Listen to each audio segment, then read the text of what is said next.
Hey everyone, how's it going? We're talking about the human will. I got this all put together real quick, so we'll jump right into it. The first thing to note is that this is not exhaustive. In fact, there's a lot of facets, a lot of considerations, a lot of things in the weeds that we could get into, but we're not going to. I'm giving you the basics, and then even then there's disagreements about how those basics are relayed, and so it becomes a much larger subject. And so why are we talking about this? Well, because it does have theological ramifications in terms of the baseline positions. In terms of getting into the weeds and discerning, all the other stuff, I personally think that a lot of it is speculative. And so I find, what does the text say? What does it tell me? And then how does that relate theologically? What is the bare minimum I need? Because the rest becomes quite paradoxical. In fact, whenever I was studying this more in depth as a new Christian, I kind of drove myself a little bit crazy over the idea whenever I was making choices throughout the day and what the implications were and how things were happening. And that's really just kind of one of those places that it's not very fun to be. It's intellectually stimulating, but it can be kind of hard on you emotionally, and it's just weird. So point being is that there are weeds. We're not going to get into all of them. I'm going to lay out the basic positions, which some people can dispute how I'm laying them out. Like I said, you can find videos of this all over the place. Whenever you research for yourself, make sure you classify that you want the theological positions, because there are philosophical positions. We'll get into that in a second. And there's articles like this one and a variety of theological websites that talk about these things. Make sure you look at multiple sources, because some of them differ in how they articulate things, and we'll talk about that here in a second too as well. In terms of this presentation, a lot of it are slides just explaining things, and then I have some doodles. So you get to watch my beautiful art, which means you get to see my silly stick figures, and hopefully it makes sense to you whenever I'm doing that. So let's get right into it. The human will, the definitions of free will. First off, from the Pocket Apologetic Dictionary, the ability of an agent to make genuine choices that stem from the self. So we all agree with that. It's the ability to make choices. And so we'll talk about how there's kind of misconceptions with that here in a second. Second definition. Some definitions assume libertarian free will. What that means, we'll get into here in a minute. But they assume that this form is what free will means. And that's kind of where definitions get kind of weird, because I believe in free will, but I don't believe in libertarian free will. And so we need to make sure we're defining terms, looking at various sources on this. Otherwise, we get one picture, which may not be accurate, because some people do define free will as purely libertarian free will. So some examples of this are the belief that human behavior is self-caused. There are no external causes sufficient to explain why a person acts as he or she does. That's from the Pocket Theological Terms Dictionary. And then also the ability to choose without constraint or compulsion from among options. So notice we have three sources here from the same series, the IVP Pocket Dictionary series.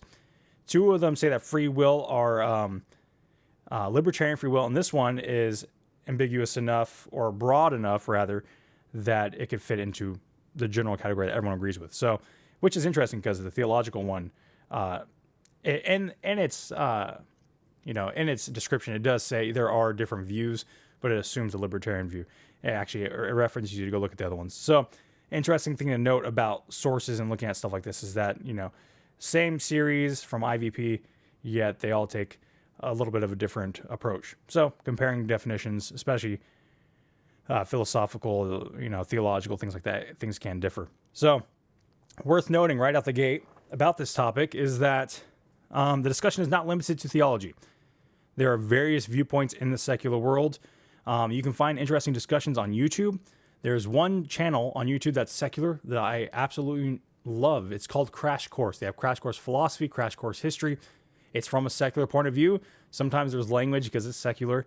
But it's really a great resource about history and things in general. Whenever you get to theological things, there's obvious bias. You just got to wade through it and enjoy it for what it is. In terms of this subject, I found it to be a great series of videos on compatibilism and determinism and libertarian free will that were excellent. So if you want to know the philosophical, apart from theology view, they were great videos in reference for that. So typically in the secular world, libertarian free will is actually rejected. Most secularists are compatibilistic or deterministic. For example, as an atheist, I was deterministic. The reason being is that everything has a cause, and your neurons are firing off in your brain, and you can't help how they fire and what choices that come from that. And so every action has a cause and is determined by something, whether it be situational, environment, or nurture, nature, however you want to define all that. Then you have some atheists who are compatibilistic, which I found was always kind of interesting. that we still choose according to our desires, which, thinking back on it now, I'm not sure why I couldn't think that compatibilism was or available in atheism. But regardless, it's linked to nature and cause and effect rather and opposed to being God, theology-wise. So there's different ways to view that. It's not monolithic. These categories all have subcategories. There's one picture I saw. I was going to pull it up, but I didn't know where it came from. And it had the main branches, and then it had all the sub-branches of each one. And they had all these terms for them, and I'm just like, those are the weeds. We're not going there. So subcategories abound. Additionally, difficulties arise in what we mean when we're discussing. For example, Calvinists press against free will. I know a lot of Calvinists that don't use the term free will because they see it to mean that one can operate outside of original sin. And we'll get into why that is partially valid here in a little bit, because it's semi-Pelagian and it's Pelagian, you want to push against it. And it is valid logically, but in terms of what people mean when they say free choice, they mean they can make legitimate choices, which again isn't disputed. We all agree that we can make legitimate choices. Using the shirt analogy, I point that out because that typically comes up, like I can use a shirt, right? I can pick which shirt I want for the day. So that's not really disputed, and people are talking about different things. And that's why whenever Calvinists say we don't have free will, the fire back is, well, you're a robot because you can't make actual choices. But this is really just miscommunications and definitions and things like that. So, definitions. Libertarian free will. Choices are free from the determination or constraints of human nature, which is a big one, and free from predetermination. So that means that the end of the action or what's supposed to come out of it is not predetermined, and that there's no constraint. Essentially, there is no necessary cause. Our wills are neutral and our choices are spontaneous. They come spontaneous from within ourselves. Nothing necessarily dictates what they are. Decisions can be influenced but not caused. You can be influenced by things, but you can't be caused to do something, which it's kind of paradoxical in itself. The past does not determine the future or constrain options, and the future is not set. We'll get more into how that all works in my critiques of it here in a little bit. So determinism, contrary to libertarianism, is that human choices and actions are a product of the past causes. In this case, it would be theocratic. Every effect has a cause and can be traced back to a singular cause. God determines every event in theological determinism rather than naturalistic cause and effect. So in secular philosophical terms, it is just cause and effect in nature. Here it's God determines. And then there's also other factors in terms of like God, providentially forms things to happen deterministically. And so since it's theology over nature, they're kind of related because God, controls nature. So basically, secularism just kind of removes the God aspect of it. Logically, all things are ultimately determined, and the choice to choose contrary to what is determined is removed. Now, this one can be disputed, and some would say, well, that's fatalism, because fatalism means that there's no way to change what's happening. And some people will say, well, that's the logical deduction of determinism. That's disputed. I want to point that out so I'm not being dishonest. So there we go. So notes before we move on to there. The discussion of choice is usually illustrated with non-moral issues. But the real discussion is actually, how can someone be morally responsible for their actions? That's what it all boils down to. How can man be responsible for the evil he's committed? And that's where it all boils down to. But we usually boil it down, or we usually illustrate it with things like, oh, what shirt are you going to pick? What food are you going to pick? Which I guess it applies on a smaller level, or it's more tangible than choosing moral options. So it makes sense. But that's really the real discussion. How can man be morally responsible? And it is an important discussion. So the two views so far are actually called incompatibilism. A lot of people hear compatibilism from me. These two are classified as incompatible. What does it mean? It means that predetermination or predestination, predetermination is probably the better word, is incompatible with free will or human will. Here comes compatibilism, the position that determinism and free will are actually compatible. And really, because there's a lot of nuances, I'm going to speak with a broad brush here. Compatibilism takes what the other system leaves out or neglects and kind of puts them back in the equation, essentially. So free will is understood as the actions that is a product, aka caused by the individual's desires and wishes and intent and motive, right? Rather than having an external cause per se. But man's choices are also limited situationally, but they still choose according to their desires among those limitations. So the choices are limited, given off of the situation and providence, right? But we still have a free choice within those situations to make choices. The future is determined, but on the basis of the choices made in one's desire and thus the will. You have essentially God's will and man's will both heading towards the same goal. And that's where it really gets kind of paradoxical. Which came first, the chicken and the egg thing? Logically, God came first, but it's human will is the means by which it occurs. So it's one of those things that you really just can't fathom. And I tell you, I went kind of crazy. So we're going to go into the warning. Illustrations will likely fail because illustrations and analogies always break down. So let's look at libertarian free will first. So say that we have, I don't know how well this is going to go. Let's say that we have a guy here, and he has a choice between two options. Let's say it's two grocery stores. And I don't know, in Texas it's H-E-B and like, we'll just say Walmart or Kroger's or something. So he can choose any choice between those two. He can choose to go the other way. He can choose to go back home, or he can choose to just stay in one spot. There's no constraints. He has any choice. He can choose anything. There's no constraints, and the will is neutral. He can choose spontaneously where he wants to go. Neither of these is certain. None of them are determined. They are determined only after he makes the choice, right? And so what the problem here, the critique, I guess, is that once he comes up with the reason for choosing one, there is now a cause, which is his desire. He chooses one because of something. This one has better groceries. This one has a better selection. This one's closer. Or think about the situational situation. Say that this road is blocked, so he can't go to this one right now. It's flooded or something, so he has to go to this one. And so whenever you think about it logically, it breaks down. And so really this option of choosing within desire, again, is fitting with compatibilism. That is, he chooses because of his desires. That's fitting with compatibilism. Let me look at my notes here. Trying to make sure I follow this. Another critique of this situation is that God plans all things.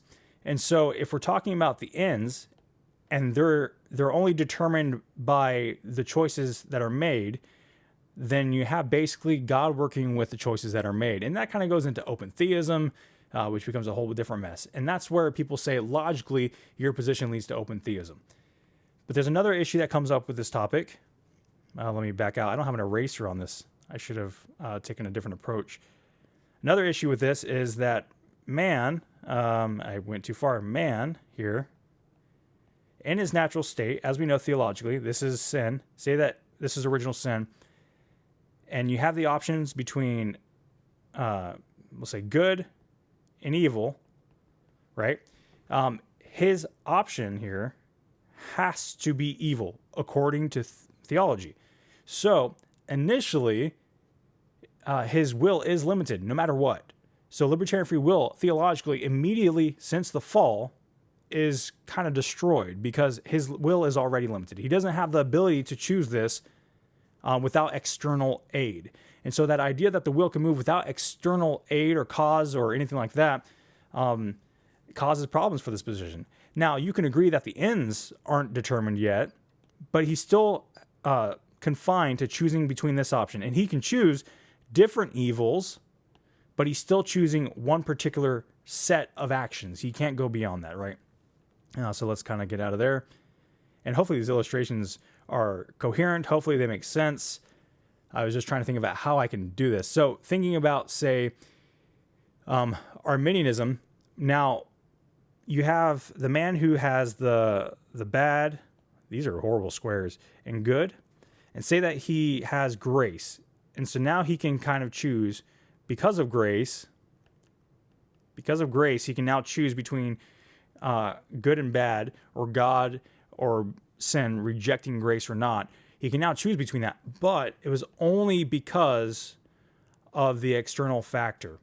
And it's only because of the external factor that he can do that. And so even then, his will is limited. So free will in the libertarian sense cannot be consistent theologically with original sin, unless you're defining it simply as making free choices.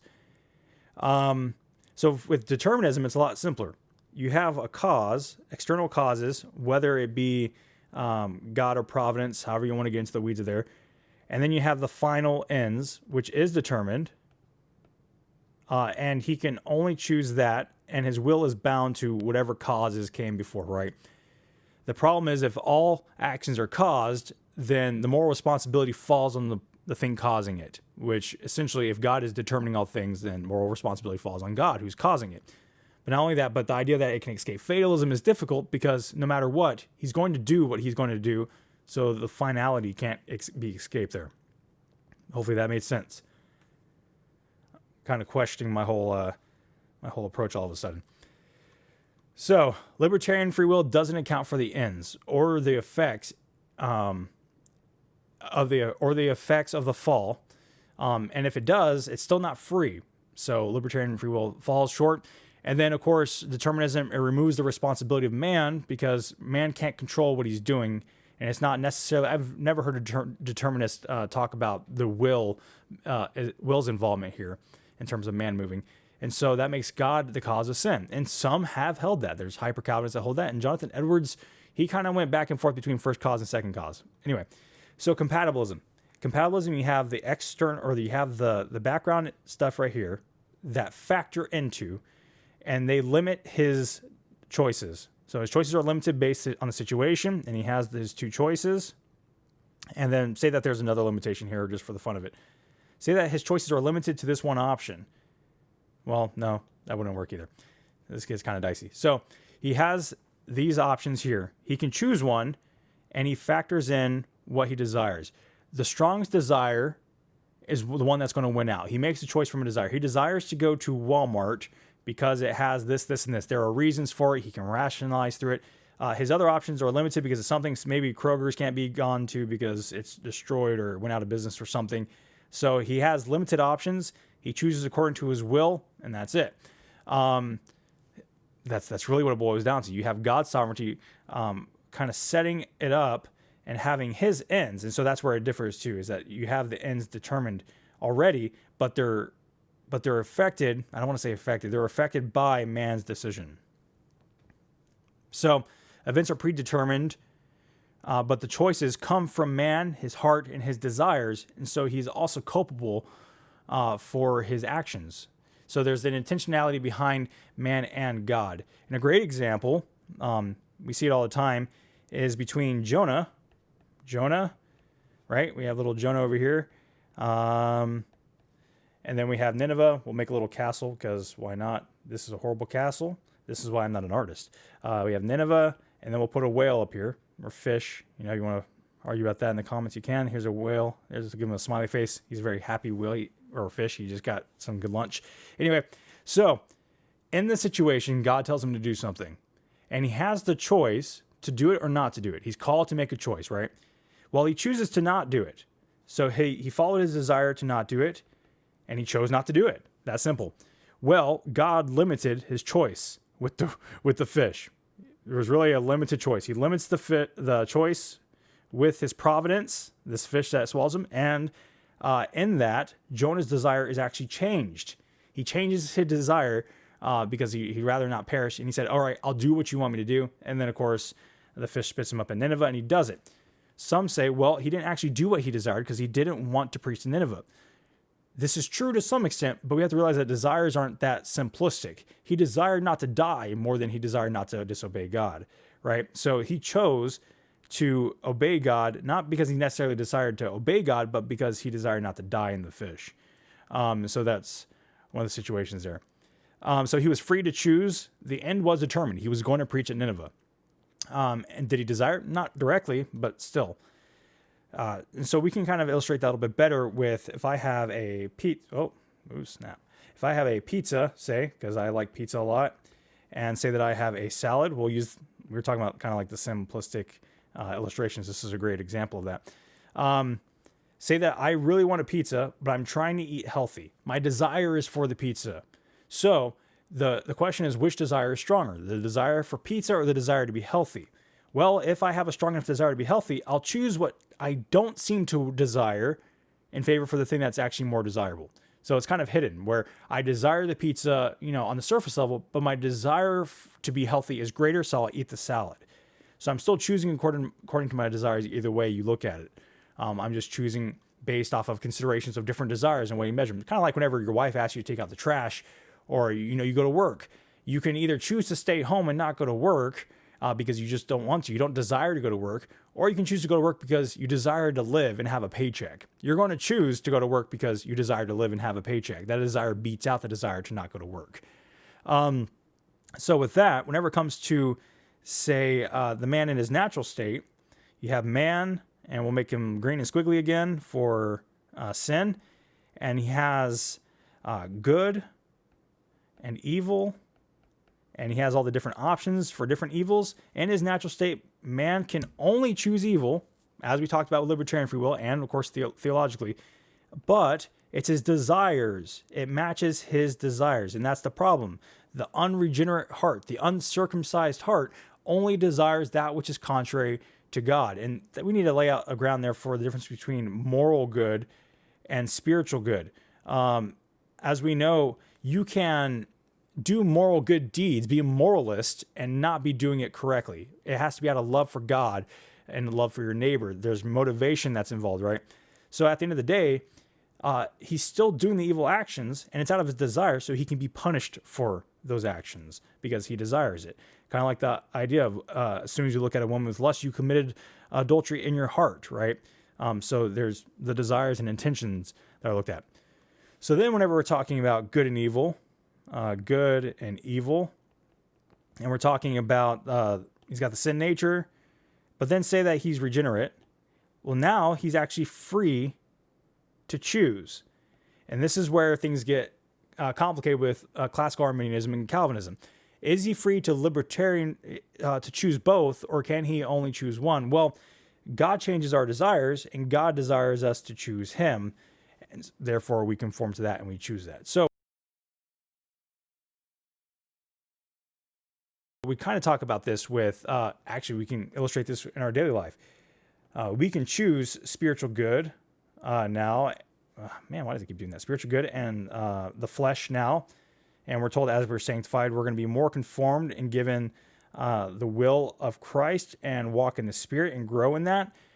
That's what we do. We choose the Spirit over the flesh. So in some sense, we do have the free will to choose once we have been regenerate. However, God's effectual calling changes our hearts, which gives us a greater desire for God over evil because of how effectual it is. That's Calvinism.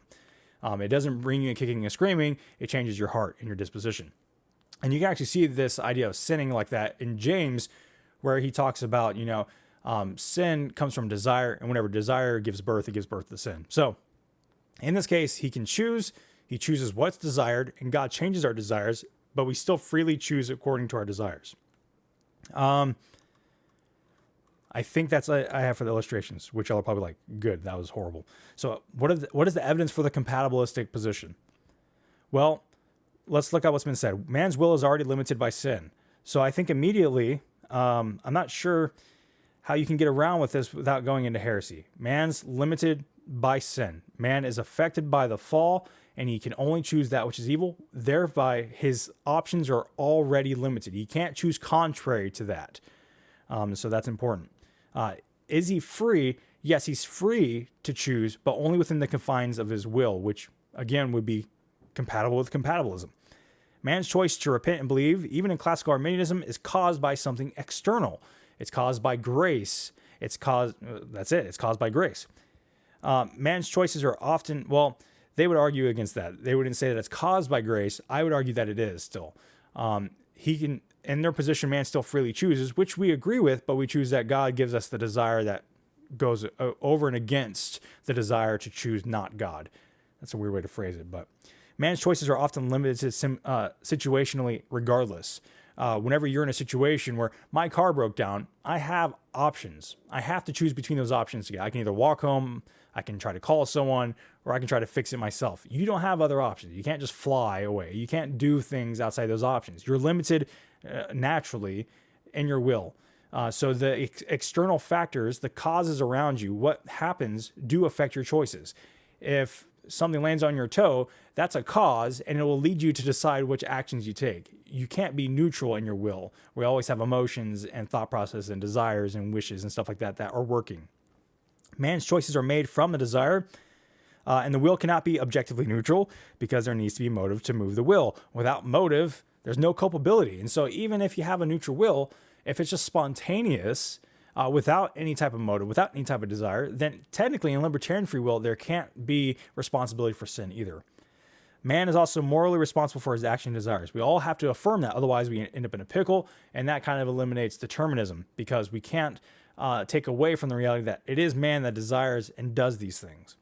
So man, when called to make a choice, makes a choice according to desire. So in the Old Testament and the New Testament, when you say repent and believe, or whenever you say choose this day, or go do this and this and this, just like with Jonah, hey, go to Nineveh, he makes a choice according to desire. No, I'm not going to go to Nineveh. And then later on, oh, okay, I'm going to go to Nineveh based on this desire. So let's look at some examples of how we can see this in Scripture. Joseph was hated by his brothers because, there's a cause, because of their father favored Joseph. Those factored into their hatred. Additionally, Joseph's dreams caused more anger in his brothers. There was another cause and effect. Joseph's brothers pretend Joseph died, right? That was the action that occurred. So it's not necessarily a cause. And then when meeting back up with his brother, Joseph said, so it was not you who sent me here to Egypt, but God. He made me I don't know if that's the right citation, but basically he put me in a position of high esteem with Pharaoh, and he put me here, not you, even though we all know that his brothers did send him there. You intended, that's the key word, you intended to harm me, but God intended it for good to accomplish, wow, typos, what is being done. So there's a purpose here, and there's intention here. God intended it for good, and they intended it for evil. So let's look at this again. God sent Joseph to Egypt. Joseph's brothers sent him to Egypt. God had good intentions. Joseph's brothers had evil intentions. God intended the events to accomplish a task. The brothers also wanted to accomplish a task, get rid of his brothers. But God's plan prevails. And one plan, one action of sending Joseph to Egypt, carried out by God's will, carried out through man's will. Compatibilism, divine sovereignty, and man's will working together. So Joseph's will was also limited in many respects. He was ultimately, his choices were a product of all the people around him kind of being just abusive in some situations. Examples are the choice limited by his master's wife, Potiphar's wife, getting him thrown in jail. He was limited in choices of what he could do in that situation, especially because of status and everything else, right? And who he was. Being put in prison, you can't really make many choices aside from that. You can try to break out, but you're still limited in choices. Being freed, that was not his choice. That was a cause, or that was something that happened from another cause and effect down the road. And really the change just keeps going on, right? He was put into power by God through Pharaoh, and he was able to make choices to accomplish the task that God intended. Assyria, God's people were warned in Isaiah 10 that they would be judged. God sends a nation to punish them for their sins. So he sends an entire nation to punish them for the sins. Isaiah 10:6 notes that this nation, Assyria, is actually commissioned to be his rod of his wrath. He says, yet they do not intend, Assyria does not intend, so does it, nor does it plan in its heart, but rather it is its purpose to destroy and cut off many nations. It had a purpose, it had intent, not necessarily for them, but God uses that as it means to punish them. So there's two purposes, two entities in a single action. God decrees it to be, Isaiah 10:23, and punishes the Assyrians, catch that, punishes the Assyrians because of their hearts. So God commissions them, he uses them, and he punishes them after punishing Israel with them. So the Assyrians are punished for their actions in their hearts, despite being decreed by the means to be the means by which Israel is punished for their sins. Jesus, right? Primary example, and we all know this, and everyone would agree to this. Christ's death was predetermined plan and the foreknowledge of God. Acts 2:23 through 25. Acts 4:27 through 28 notes that all the humans involved did exactly what your God, power and will had decided beforehand should happen. God predetermined that would happen way before the conception of those human beings in the world. He intended and planned beforehand the death of Christ, but those responsible were the ones who acted. Isaiah 53:10 notes that the Lord's will to crush him and to cause him to suffer. Yet it's the human agents who who had intention and who were held responsible. Now, in this instance, Herod, Pontius Pilate, the Gentiles in Israel all actually had different motives. If you read through the Gospels, and they all had intent for the death of Jesus, and they were all punished for it. Additional thoughts. Again, there's a lot more examples. You can get into the examples of God simultaneously hardening Pharaoh's heart. It's divided up equally. And you can talk about Romans 9 and how it relates to that. And it gets pretty hard to wrap your mind around, but it's compatibilistic in my opinion. While it's difficult to fathom, it seems to maintain what the other positions cannot. That is that God's plan is always coming about and predetermined. He already has revelation written out. He already knows how it's going to end. He already knows when Jesus is going to come back. It's all ready. It's all good. Man's responsibility. It maintains man's responsibility because the actions come from their hearts and their intentions and motives. And it maintains man's choices and God's commands to choose whenever you see, choose this day. It's not just arbitrary. It's not hypothetical. You choose this day. As a Christian, you choose daily to either choose the spirit or the flesh. Limitations to make choices. Again, there's limitations. Providentially, what God sets up for you, you may not have a choice to, to get a master's degree in your town. Of course, now online, there's different options, but you may not have an option to do that. That's providence. You can't do that unless you make the choice to leave. But then, even then, your options are still limited in how you can do it by different factors, external factors such as money, time, what you have to do, take care of at home, things like that. And then, of course, limitations in regards to the will. The most basic premise is that the will is already limited because of the sinful nature. Church history, this has been kind of maintained. There's a lot of talk of free will, but there's also a lot of talk about free will with grace and predestination.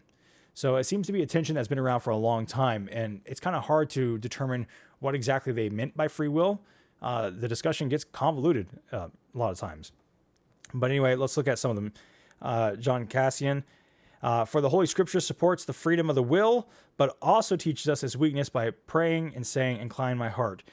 So he's saying that we have free will, but he's also saying that God works in us. He moves us so that because it's weak, we can't do it all on our own. And that's really what happens. It's God who both wills and works in us. And Augustine actually has a quote on that saying, this doesn't mean that we don't have a free will. It just means that we have to work out the desires that God has given us. Augustine said, what of this fact that God in so many passages commands that all of his precepts be kept and carried out? How can he command that if there is no free choice? There are many commandments that are in one way or another referred by the name to the will. So Augustine is important because, again, a huge influence on Calvinism, and we have to recognize that Calvinism is compatibilism in the classical sense.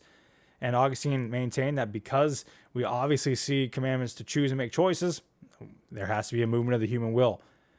The big distinction, the big fight back or pushback is against the idea of libertarian free will outside of original sin. That's where the big dispute is. God by his grace takes away the stony heart from unbelievers.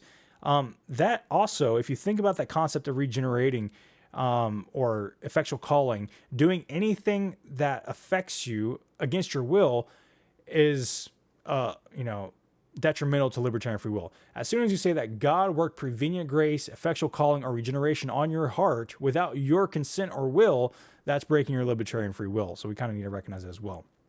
Anyway, so he takes away the stony heart from unbelieving and forestalls merit in people of good, who such by way by their will is prepared by prevenient grace, which, by the way, if you think that Calvin or Augustine thought that prevenient grace was made up, that's false. I hear a lot of people say that prevenient grace is made up. However, a lot of people use that terminology in church history. But but not that grace is given through prevenient grace, merit the will. We're not going to break that down because of all that. That's it. That's what I got. If this was confusing, if I did not do a good job, please tell me. I will redo it. Hard concepts and really just hard to grasp. That's really what it boils down to. I don't mind redoing it. I had some typos and I stumbled over my words, and the illustrations are kind of hard to maintain. And it's hard to make images of those things without messing up. You saw me backpedal, which I want you to recognize that I'm explaining what I do know, but even whenever I do know it, I still mess up because it's complicated. So I kind of want to leave that in there just because of that. My goofs should be left in there because of that. And if we're talking about human will and, providence, I talked about this with the Arminian thing, that in classical Arminianism, and I mentioned that in the episode 131, that compatibilism really does look a lot like classical Arminianism. Libertarian free will, remember I said in my post that semi-Pelagian or modern evangelicals are primary semi-Pelagian or straight out Pelagian? That's true, because the majority of people do hold to libertarian free will. And there is another view called concurrence, I believe, which is a Molinist view. And it's essentially compatibilism, but they just loosen up definitions a little bit more. And I think it does lead more to an open theistic type of worldview where God kind of just does what he can with the cards he's been dealt. If you're curious, the Pharisees likely held to compatibilism. That's what Second Temple literature scholars say. On the flip side of that, Sadducees tend to hold to a looser version of compatibilism that looks more like the Molinist view. Some people argue that, Justin Martyr argues for libertarian free will, but it's kind of hard to say because, well, it's just kind of hard to say. I think at the end of the day, what really matters is, well, what is the theological ramifications of the idea that you can make choices outside of external issues or things within you without any kind of constraints? Because as soon as you say that, you do become Pelagian. Because again, the human nature, according to theology, is automatically limited. And then even then, we all know that whenever we make choices, there's reason for those choices. It's not just because of, it could be, your genealogical makeup. Some people make choices that are bad because their genealogy, like prone to addictions and stuff like that. So there's a lot of different options. But notice that the Bible doesn't allow for that kind of ideal of libertarian free will. You are either a slave to sin or a slave to righteousness. You either walk in the spirit or you walk in the flesh. Those who are in the flesh cannot please God or listen to his commandments. So there's obviously always a limitation theologically and then practically as well, again, with situations. That's just one of those things. There's, for example, if you ever try to go to an event that you just can't do it because of money or time or whatever, there's external limitations to our choices here and now. Even if pizza and salad, if I wanted that pizza and salad I mentioned earlier and they're out of pizza, I got to get a salad, I guess. I made the choice kind of for me, but it gets kind of difficult. The biggest question is how things are predetermined before while we still make the choices here in time. And we have to remember that in that case, God is over all of time. And so the timeline becomes quite difficult whenever we start trying to think about God in time. And it just becomes quite complicated. So like I said, instead of going through all the weeds, find the things that matter, the points that matter, what the Bible says that matter theologically, and go with those. In terms of all the minor details, some things are theologically necessary, some things just aren't. And I think that once you find a position that you can back up in the scripture, you go with that position. And if you can't say, oh, I know how this works, that's fine. That's kind of where I want to go with it. Because a lot of people are intimidated by everything I just said. And even I'm intimidated by that. I was questioning various things about this topic the other day. And I was like, you know what? A video might be kind of cool on this. So that's it. God bless you all and have a wonderful day.